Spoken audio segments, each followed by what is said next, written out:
Assalamualaikum warahmatullahi wabarakatuh. Pagi semuanya.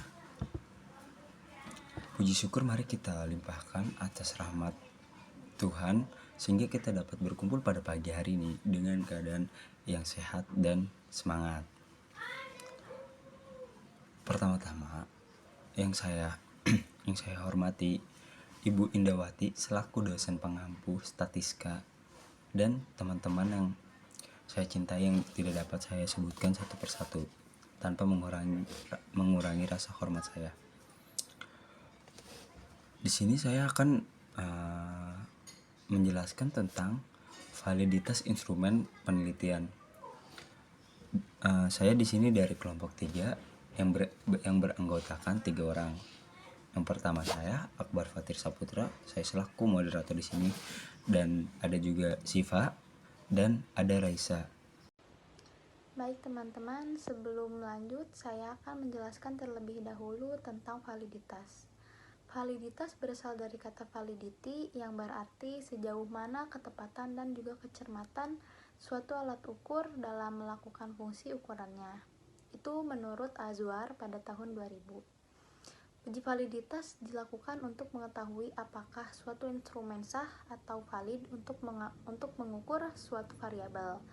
Misalnya pada kuesioner, angket, atau kuesioner dinyatakan valid jika variabel yang akan diukur dapat dianggap melalui angket tersebut.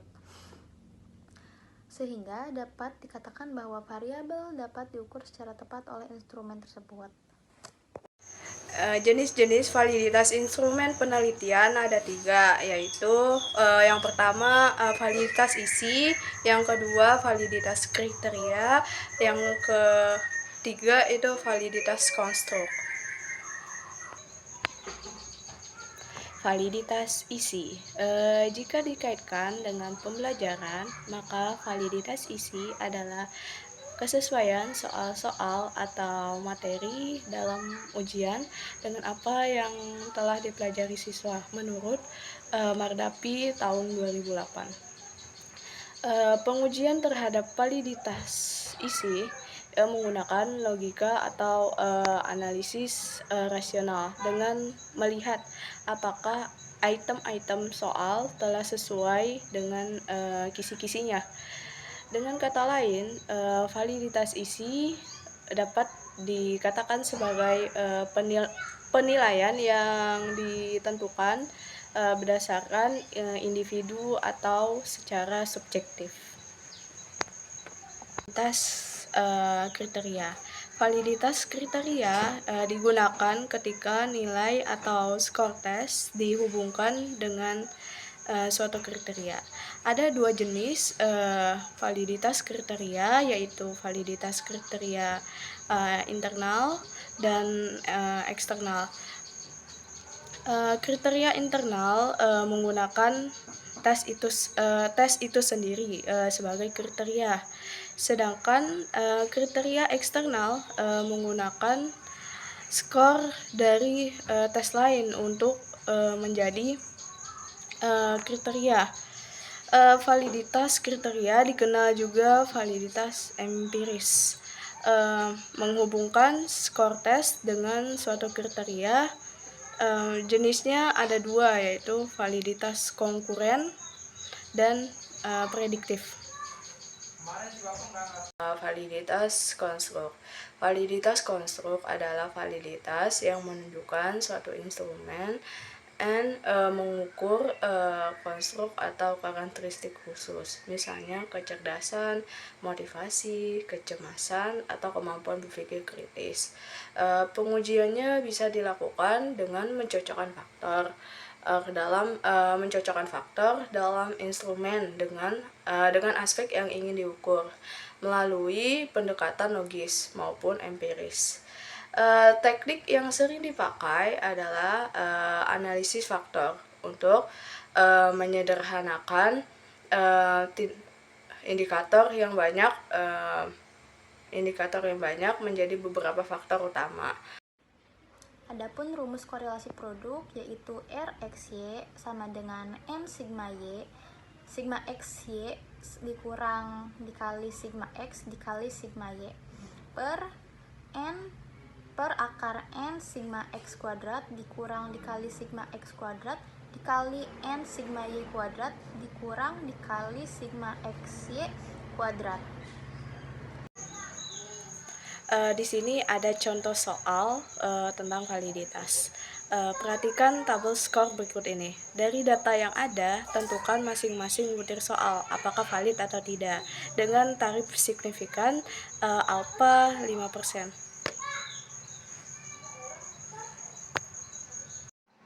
Oke, di sini saya akan menjelaskan cara menentukan R-tabel. Pada contoh soal, N atau banyaknya tes yaitu 15, sedangkan taraf signifikasinya yaitu 5%. Untuk menentukan R-tabelnya berapa, kita lihat pada tabel produk momen di sini. Tadi sudah disebutkan bahwa N atau banyaknya tes yaitu 15, sedangkan taraf signifikasinya yaitu 5%. Sehingga nilai R-tabel untuk contoh soal ini yaitu 0,514. Apa? Untuk hitung-hitungan, kita akan mulai terlebih dahulu dari yang atas, yang mana 15 dikali 1135 itu didapati hasil 17.025, 48 dikali 345 itu 16.560.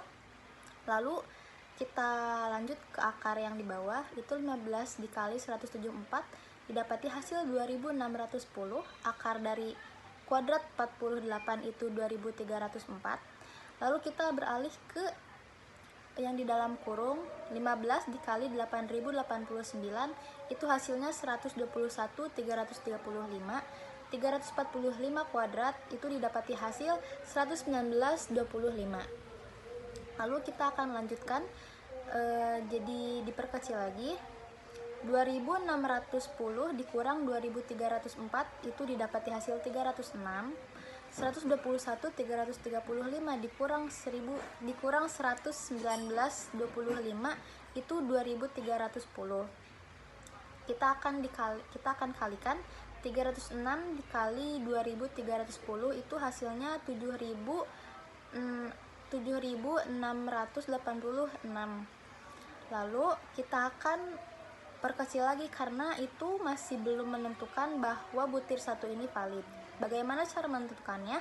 Kita akan kurangi 17.025 dikurang 16.560, lalu kita akan bagi dengan itu 17.025 dikurang 16.560 itu kita dapati hasil 840, 749.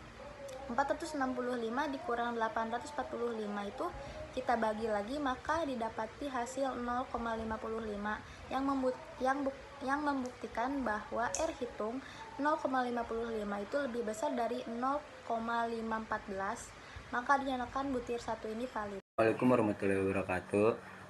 Saya Akbar Fatir Saputra. Saya akan menjelaskan tentang pengertian validitas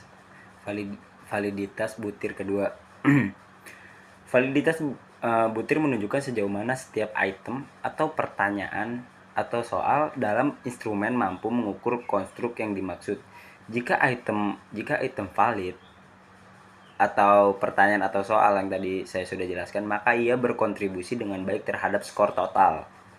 Nah, cara menghitungnya untuk butir kedua, langkah-langkah umumnya adalah yang pertama itu kita ambil skor jawaban responden pada butir nomor 2. Terus yang kedua, hitung skor total tiap responden atau jumlah dari seluruh butir. Dan yang ketiga, hitung korelasi antara skor butir kedua dengan skor total menggunakan rumus Pearson product moment. Nah, untuk soalnya saya akan beri gambar di sini ya. Terus untuk soal itu penjelasannya adalah X itu adalah skor butir kedua. Nah, Y yaitu skor total. Sedangkan N itu sebutannya dengan jumlah responden. Nah, terus tuh abis itu kan bandingkan nilai RXY dengan R tabel, atau bisa disebut dengan pada taraf signifikansi misalnya 5% gitu. Terus kriteria keputusannya itu Jika R hitung lebih besar dari R tabel, N butir itu valid berarti. Jika R hitung lebih kecil dari R tabel, berarti N butir itu tidak valid. Nah, contoh sederhananya, misalnya itu misalnya jumlah responden sama dengan 30N, R tabel itu berarti A sama dengan 0,05 tutup kurung sama dengan berarti 0,361. Dari perhitungan diperoleh R hitung sama dengan 0,55. Terus karena 0,55 lebih besar dari 0,361, maka butir nomor 2 itu valid.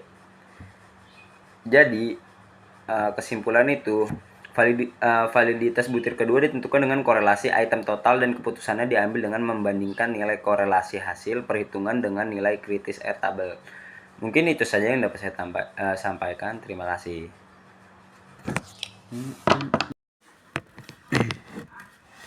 Assalamualaikum warahmatullahi wabarakatuh. Saya Akbar Fatir Saputra. Saya di sini akan menjelaskan penggunaan SPSS untuk memberi bukti validitas. Oke, langkah-langkah yang pertama untuk penggunaan SPSS untuk memberi bukti validitas butir dari suatu instrumen penelitian. Nah, cara yang pertama-tama kita memasukkan data ke SPS. Nah, caranya gimana sih memasukkan data ke SPS? Yang pertama kalian klik File, New, habis itu data. Terus yang kedua, kalian klik variabel, View yang berada di kanan bawah. Setelah itu, ketikkan nama B1, B2, dan seterusnya hingga total kolom name. Dan masukkan data hasil uji coba yang diperoleh. Habis itu menyimpan data, klik File, Save, kemudian berikan nama pada data tersebut. Setelahnya mengelola data, klik menu analisis, terus correlate, habis itu bifurcate. Kan item dan totalnya ke kotak sebelah kanan, kemudian bagian correlation, coefficient, klik person, lalu klik OK untuk memperoleh hasil atau outputnya. Yang terakhir, menentukan item yang valid pada output SPSS dapat dilihat nilai korelasi item dengan skor total. Jika nilainya lebih dari 0,514 yang berada pada tabel, maka butir tersebut valid. Dari output SPSS tersebut diketahui bahwa butir yang valid adalah butir soal nomor 1, 3, 4, dan 5.